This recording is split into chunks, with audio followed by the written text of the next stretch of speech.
Students, मैंने आपको पिछले वीडियो में मैंने सीखने की को कौन कौन से ऐसे कारक प्रभावित करते हैं उनके बारे में बताया था, जिसमें हमने सीखने में परिपक्वता किस प्रकार से प्रभावित करते हैं, जैसे विषय वस्तु थी, सब्जेक्ट मटेरियल कैसे प्रभावित करता है, और थकान या अटेंशन, अवधान किस प्रकार से प्रभावित करता है। इसी क्रम में हम अब देखने चलते हैं कि अभिप्रेरणा या मोटिवेशन जो है वो कैसे प्रभावित करता है। हम जानते हैं कि अभिप्रेरणा सीखने की प्रक्रिया और परिणाम दोनों को प्रभावित करती है।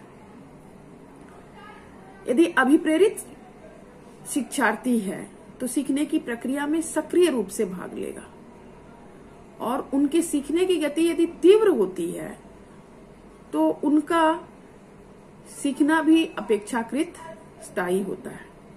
एंडरसन ने इसी तथ्य को बड़े संक्षिप्त रूप में अभिव्यक्त किया है।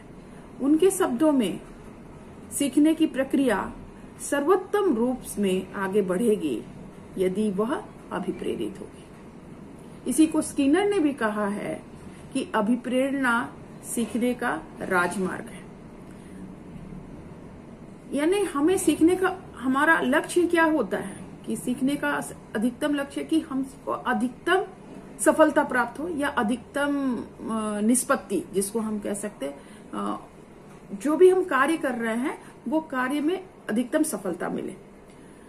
तो मनोवैज्ञानिक ने इन्होंने कहा है कि सीखने की प्रक्रिया द्वारा अधिकतम निष्पत्ति तभी संभव है जब सीखने वालों में सीखने की योग्यता के साथ अभिप्रेरणा भी हो, यानी उनमें मोटिवेशन हो कि हम कार्य करना है।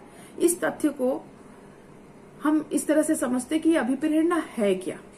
तो अभिप्रेरणा के बारे में पहले हम समझे कि अभिप्रेरणा क्या चीज है। तो प्रेरणा या मोटिवेशन का शाब्दिक और मनोवैज्ञानिक अर्थों में अंतर है। शाब्दिक अर्थ होता है प्रेरणा का किसी कार्य को करने का बोध।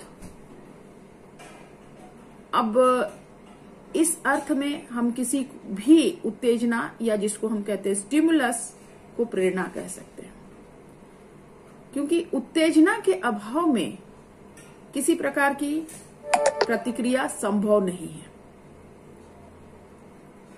हमें हर एक प्रतिक्रिया का व्यवहार का कारण कोई न कोई उत्तेजना होती है। यह उत्तेजना आंतरिक भी हो सकती है या बाह्य भी हो सकती है। अंग्रेजी में इसको क्या कहते हैं? मोटिवेशन।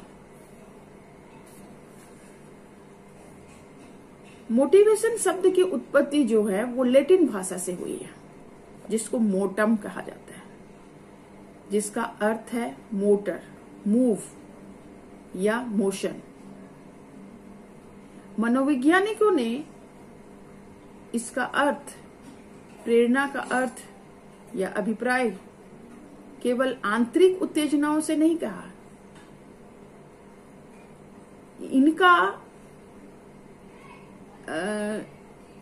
इनका बाह्य उत्तेजना या जिसको हम कहते हैं हमारा व्यवहार भी इसके आधार पर परिवर्तन होता है। उत्तेजनाओं के अभाव में यदि हमारा मोटिवेशन नहीं है तो हमारा व्यवहार भी परिवर्तित होता है। यदि हम कह सकते, दूसरे शब्दों में कह सकते हैं कि प्रेरणा एक आंतरिक शक्ति है जो व्यक्ति को कार्य करने के लिए प्रेरित करती है। यह अदृश्य शक्ति भी कह सकते हैं, जिसको देखा भी नहीं जा सकता है। इस पर आधारित व्यवहार को देखकर केवल इसका अनुसरण लगाया जा सकता है कि हमारे व्यवहार में किस प्रकार से परिवर्तन हुआ, ये किस कारण से हुआ। तो हम जैसे कहते हैं कि हम पढ़ते क्यों हैं या हम बीएड में एडमिशन क्यों लिए, तो हमारा मोटिवेशन क्या है कि हमको क्या बनना है। वो मोटिवेशन है, हमें वो प्रेरित कर रहा है कि हमें ये बीएड पढ़ना है। जब हम खाना खाते हैं तो हम खाना क्यों खा रहे हैं, तो ये हमें मोटिवेशन होता है। इस प्रकार कोई प्रश्नों का संबंध मोटिवेशन से है। प्रेरणा शब्द को बहुत मनोवैज्ञानिकों ने बहुत तरीके से परिभाषित किए हैं। उसे हम आपको दे देंगे आपके नोट्स में। अभी हम देखते हैं कि मोटिवेशन के टाइप्स क्या है। मोटिवेशन 2 टाइप्स के हैं, जैसे एक होता है पॉजिटिव मोटिवेशन और एक होता है नेगेटिव मोटिवेशन। अब ये 2 टाइप्स क्या हैं? जैसे पॉजिटिव, जिसको हम सकारात्मक प्रेरणा कहते हैं, इस या पॉजिटिव मोटिवेशन में किसी बालक को किसी कार्य को करने की स्वयं की इच्छा जागृत होती है, उसे बाहर से नहीं किया जाता है। इस कार्य को करने से उसे आत्मिक सुख मिलता है, शांति मिलती है, संतोष प्राप्त होता है। तो इस शिक्षक विभिन्न प्रकार के कार्यक्रमों का आयोजन और स्थितियों का निर्माण करके बालक को सकारात्मक प्रेरणा प्रदान कर सकता है। इस प्रेरणा को भी हम आंतरिक प्रेरणा कहते हैं या इंट्रिंसिक मोटिवेशन भी कहा जाता है। अब इसी प्रकार से हम देखते हैं नकारात्मक प्रेरणा।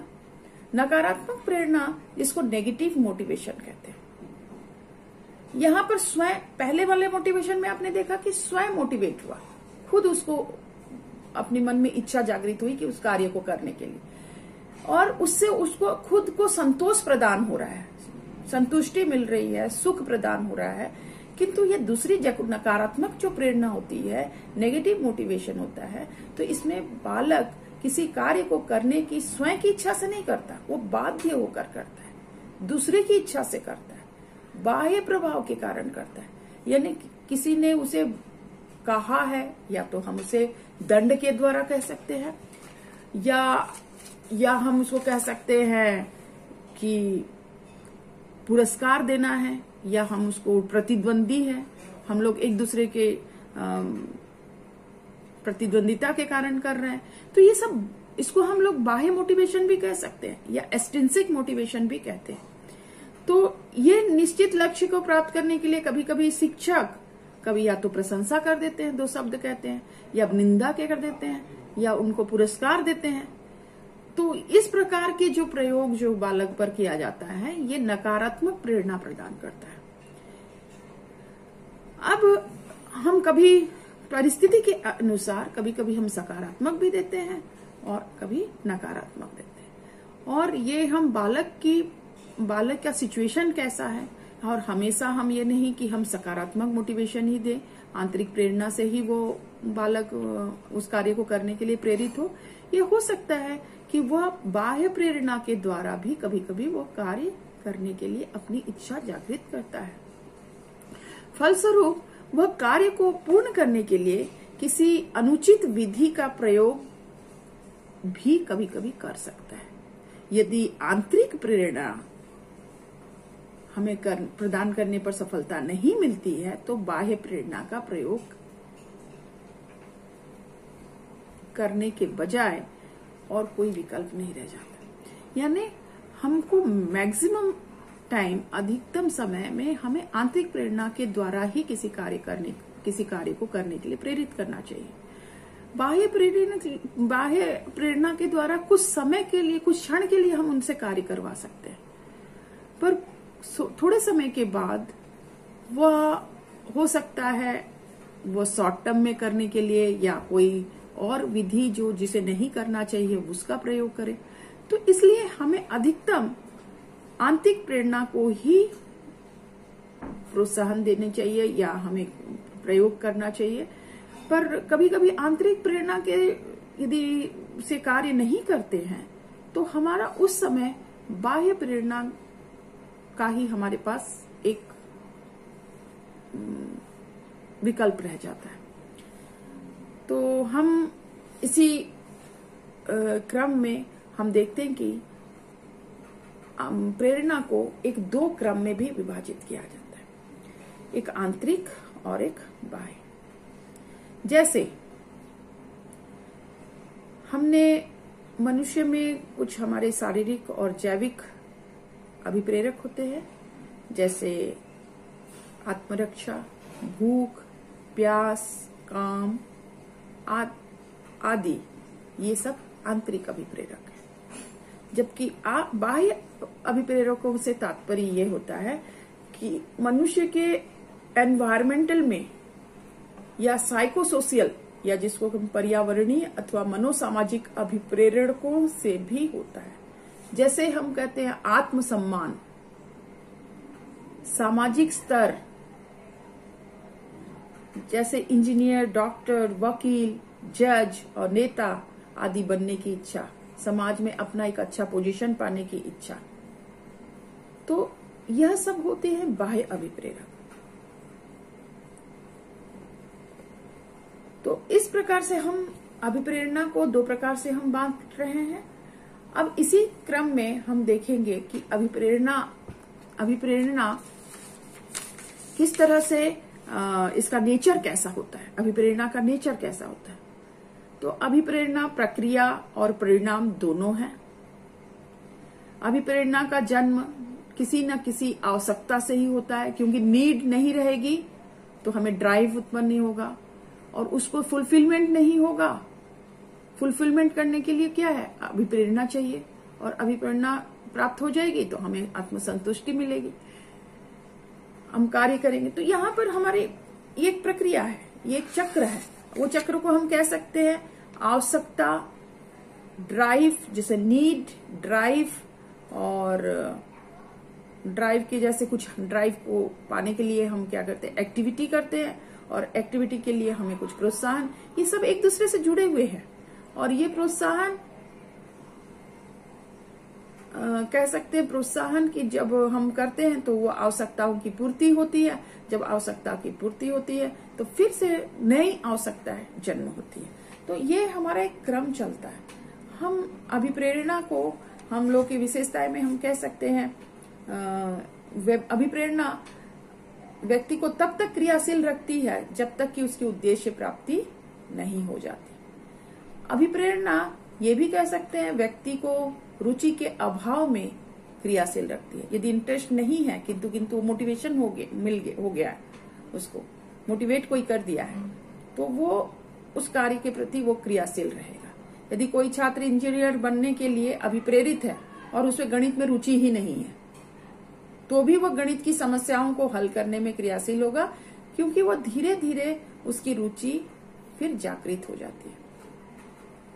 इसी प्रकार से हम कह सकते हैं अभिप्रेरणा को उत्पन्न करने वाले कारकों को मनोवैज्ञानिक भाषा में अभिप्रेरक, मोटिव्स कहते हैं। अभिप्रेरणा को सामान्यतः दो वर्गों में विभाजित किया जाता है, आंतरिक और बाह्य। व्यक्ति चाहे आंतरिक अभिप्रेरक से अभिप्रेरित हो और या चाहे बाह्य अभिप्रेरक से, इनसे उत्पन्न अभिप्रेरणा सदैव आंतरिक ही होती है। अब इस तरह से हमने इसकी नेचर को भी देखा। अब हम देखेंगे अगले वीडियो में आपको ये अभिप्रेरणा किस तरह से प्रभावित करती है सीखने के क्रम में, और सीखने के लिए हमें किस प्रकार से शिक्षार्थियों में अभिप्रेरणा को बढ़ाने की कौन कौन सी विधियां हैं, कैसे उन्हें अभिप्रेरित किया जा सके, और एक शिक्षक का क्या कर्तव्य है, ये अगले वीडियो में हम देखेंगे। तो थैंक यू।